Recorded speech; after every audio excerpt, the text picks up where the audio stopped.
Welcome back to the college football week 8 predictions, and let's get right into it after an electric week where we won 6.6 units, and let's get right into the recap. So to start, we had the Friday night game, Arizona State shocking Utah. No betting lock on that one, but I did have Utah winning. They come up short. Rising looked a little injured. Scatabo with a massive run down the stretch there to give Arizona State that victory. And at 5-1, they are starting to rise to the top in the Big 12 there. Then we had in the early slate Iowa -2 in the hook against Washington. They end up blowing out the Huskies, who just beat Michigan, and Iowa cruises there, leading to an easy betting lock victory. Texas routs Oklahoma in the Red River shootout there. USC stays close enough to Penn State, but does not win that game despite winning for the vast majority of the game, winning the turnover battle, doing everything I said they needed to do to win. We had a 2-unit lock on it, and they do end up cashing that bet there with the loss in overtime. Missed field goal doesn't send it to the second round of overtime, but we cash our bet. Louisville goes on the road to beat Virginia there. Good bounce back after their loss to SMU. Cal, another debilitating loss for them by 2. Their kicker has missed another field goal in crunch time, and they are kicking 50% on field goals this year. It's a disaster. Pitt gets away with one once again, and they move to 6-0. Cal plus 3.5 does cash for us, but you hate to see it for them right there. And then Ohio, we had a lock on them. They perish late in terms of the lock, letting up a late score, and they do not win by enough for our lock there. That was a brutal backdoor. Vandy ends up beating Kentucky, so we were wrong about that game there. Vandy, very interesting. A lot of people were laying the points with Kentucky, calling it a sleepy bounce back spot, as was I. Didn't lay the points, but very impressed with Vandy being able to come back through and win another game in SEC play. Very impressed with the squad there. Miami, Ohio wins easily against Eastern Michigan in that one. Iowa State defies the trap game in West Virginia and wins that one by a little bit. West Virginia had 2 turnovers that ultimately led to their demise in that game. Ball State, another one of these MAC games where we kind of catch a brutal bad beat. Kent State had 4th and 27, needed to convert and then scored the touchdown to bring it within that 2.5 number that we were laying with Ball State. They end up converting a 4th and 27, which was very painful, and ended up scoring the touchdown. So that was a brutal one right there. But still, again, 6.6 units. Let's go to the second page. Florida plus 16.5. And they should have won this game at Tennessee outright, but they end up choking it in overtime, miss the kick, and then Tennessee scores to win by 6. Florida had the 3-0 lead at half and ultimately just choked this game. Ohio State at Oregon. We had a unit on this at plus 4.5. Ended up closing around 3. So we got the closing line value there, and Oregon ends up winning outright. A very good play there. Great game here. Very high level play by both teams. Surprised at a little bit of the replay in this game. That first possession, I thought Oregon had a pick, but doesn't end up mattering. And then maybe there was a second left on the clock for Ohio State at the end of the game. They didn't really show any replays of that. But anyways, Oregon wins. I think they were the better team slightly. Both of these teams are good, and it's very tough to play on the road in these big environments for Ohio State. Both teams have the season in front of them, but Oregon does cash the bet there. Then the 2-unit on LSU, and they led for no time in this game and end up winning outright. Pretty much a miracle there for them to win, but stay within our number, actually went outright. Ole Miss sent down to 2 losses, and they've got a pretty brutal part of the schedule coming up, but another 2-unit win for the betting locks. Arizona loses at BYU, and again, the yards are pretty similar, but Arizona coughs the ball up 4 times. Can't be doing that at altitude there. UCLA plus 4. Again, I gave it out at 5.5. Was looking for the 6. Got a little too greedy. This number came down to 4. I hope a couple of you guys took that closer to when the video came out. For that reason, subscribe to the channel and turn on the post notifications so you can get the early number. But we botched that. They end up pushing that bet at the plus 4 with a late touchdown from Minnesota there, and Minnesota wins the game. Minnesota getting a little lucky here down the stretch. K-State, we waited for this plus 3, and it's a good thing we did. They only end up beating Colorado by 3 here. In what ended up being a back-and-forth game, Colorado actually took the lead late, but then K-State stormed down the field. Once again, Colorado's defense is kind of trash there. Even with the crowd support, wasn't enough to stop that last drive. We had Fresno State plus 3 in the hook against Washington State, and they have 12 penalties during the game to cough it up there. North Texas gets it done by 4. Didn't quite cover our 5.5 number against Florida Atlantic. And Colorado State finishes that off with a win in Mountain West play. We had their money line there. So just a reminder to click on the Discord in the top right.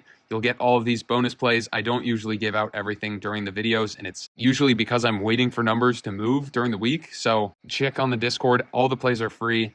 Let's move on to the Week 8 games. We've got a trio of Friday night games. Oregon, letdown spot here against Purdue, a Purdue team that might come out hungry after taking Illinois to the wire And wow, Purdue had been horrible going into that. We're down 24-3 and rallied back. I think they can give Oregon a little more of a game early, but I think Oregon is starting to turn it on here. I think they win easily. Dylan Gabriel looked great in that game.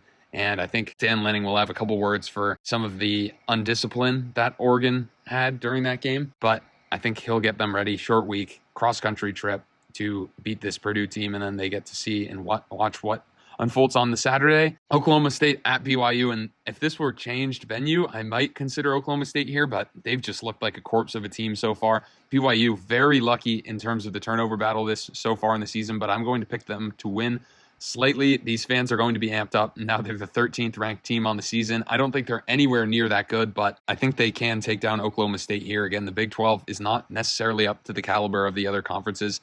I like them to beat Oklahoma State, albeit I do not have very much in terms of margin there. And then how about backing Fresno State again here? Nevada just got a massive win against Oregon State. I think they're due for a letdown here. Fresno State, not too far of a trip up to Reno there. I like them to cover the -3 there. Coming off that tough loss, Nevada a little letdown spot. Even though it is on the road in the altitude, I think Fresno State can do what they need to get it done there. Then we've got Miami at Louisville. Caught a stray number here, +6. I like Louisville, though. I think they will win this game outright. And Miami, again, 2 fraudulent games in a row, now have the bye week, but a second consecutive road game and what should be their 3rd consecutive tough game. I like Louisville to get it done. I know I bet on them when they were playing SMU, laid the points, and they lost outright.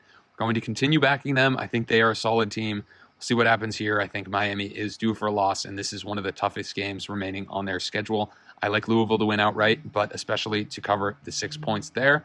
Virginia at Clemson, and Virginia has a good record, but man, they are just not in the tier of Clemson. Cade Klubnik and co. have really turned it on as of late. I like Clemson to roll there. Then we've got an intriguing one, Nebraska at Indiana. Going into the season, I would have thought Nebraska here, but Indiana's played much better and is having quite the game is Coach Sig and the boys there. I like Indiana and co. to beat Dylan Raiola, Matt Rule, and the Nebraska team. But very good early slate here cooking up. And the final game that I will preview on the early slate, Arizona State at Cincinnati. I like Cincinnati to win in this letdown spot here. Arizona gets the day extra of rest, but I like Cincy to win in the cross-country battle. I think that this will be a packed house for this one. We will see Cincy doing a lot better than a lot of people thought they would do this year. Same thing with Arizona State. I think Cincy can prove it here. Those 2 losses, 3 points to Texas Tech, and a close one in the rivalry game against Pitt. I like Cincy to win outright. I think they're a quality team. Arizona State is as well, but I feel like this is a letdown spot for them. And then Arizona, they just need to control the turnovers here, and I think they win. We'll see what Travis Hunter's status is. I think he'll play in this one, but either way, I like Arizona to bounce back. The 3-3 record, given what they came into the season with, is a bit disappointing, to be honest. I think that they can bounce back, but both teams kind of in wounded animal mode after losses. We'll see what happens. I expect this Arizona crowd to be large there. These teams played a pretty close game last year, but I like Arizona to win that one. Then second page, and we've got the monster games of the week, and we're going to start with a Tennessee lock +3 if you can get this number. I think this one will move around throughout the week, so I wouldn't sweat it. Full transparency, we also took half a unit on Alabama -1.5 when that was out there, so this is kind of like a half unit play. I think it'll be a great game, honestly, either way. So I think, if Alabama wins by 3, we push. No blood there. This might even get up to Tennessee +3.5 at some point. Right now it's not there, but these lines like to move around a lot. But this should be just a crazy game. Both of these teams got away with victories, so that doesn't make it as much of a slam dunk spot. Tennessee got away with it against Florida. Alabama obviously got away with it in that crazy game against South Carolina. I think it's going to be very close. I would not be surprised if Tennessee won again. And yeah, Bama's just been very undisciplined. We'll see if Nico can outduel Milroe in this game, but I like Tennessee to cover this 3. And for some reason, I think that Bama's going to win by 1, 2, or 3. So we'll see what happens, but I like this to be a very close game there. Then Notre Dame against Georgia Tech. Notre Dame is rolling recently, but I'm going to take Georgia Tech here in a little bit of a shock spot. No betting lock because my confidence level is pretty low at this one, but I'll pick an upset every once in a while, and I think this one could shock Notre Dame. Chance for a sleepy spot here. We'll see what happens. And then Michigan at Illinois. I don't know how on earth Michigan is still ranked. This one's dealing about a pick'em. Maybe Michigan's favored by a point, which makes sense given the preseason power ratings, but Illinois played a lot better. I know they got away with one last week, but I think that they will win. I think the fans will be backing them here, and we will go with Illinois there. And then One of the best bets of the week is Arkansas here off of their own victory against what looks to be a rapidly declining Tennessee team. They get the bye week, and then they're playing an LSU team that might be overhyped after a severe scheduling advantage against Ole Miss. LSU on the road here. I think the fans will be in it. They're all in on Arkansas right now. I like Arkansas to cover the 4.5, and I think they'll win this game outright. So hammering the Hogs there.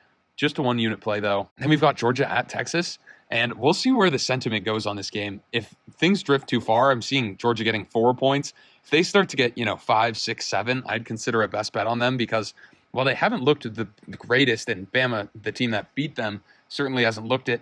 Don't forget about that game against Clemson. In theory, Georgia has done more this season than Texas has, even with the loss. So we'll see what happens here. It's going to be very tough to get anything going at DKR, and Texas has looked great on both sides of the ball, I will admit. So this should be just a great game in this primetime slot. I'm going to go with Texas for now. Could take the points with Georgia later if the sentiment fades too far with them. I think they're a very good team as well. K-State at West Virginia, and I'll give West Virginia, the Mountaineers, the win here. Second road game in a row for K-State after a hard-fought one late at night at altitude at Colorado. I like West Virginia to win here. I'm not sure what the fan presence is going to be here for a 3-3 team, to be completely honest.